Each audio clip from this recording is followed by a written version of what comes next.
বন্ধুরা, এবারের মতো শেষ খাওয়া, আর খাবো না। চলুন সেই খাবারটা দেখে নিশ্চয়ই বুঝতে পেরে গেছেন।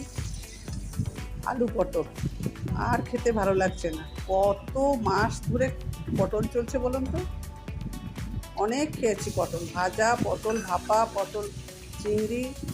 আমাদের বাড়িতে অবশ্য বড় বড় চিংড়ি দিয়ে, সুরেশ্বরী ডাঁটা দিয়ে, কুমড়ো দিয়ে যে পাতলা ঝোলটা হয়, ঝোলটা খেতে খুব টেস্টি লাগে। সবাই ওটাই ভালো খায়। আমাদের বাড়ির যে আসল কর্তা সেই তো খেলো না। ওই একদিন গরম গরম একটু খেলো, ওই এক গামলা প্রায় আমারই খেতে হয়েছে।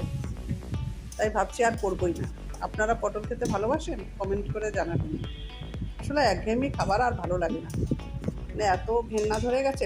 ফ্রিজ খুলে দেখি দুটো পোটলা রয়েছে। তাই ভাবলাম একবারে সব কিছু ভেজে ফেলেছি আর কিছু তরকারি করে ফেলেছি। একটু টেস্টি করেই করেছি, কাজু বাটা টাটা দিয়ে।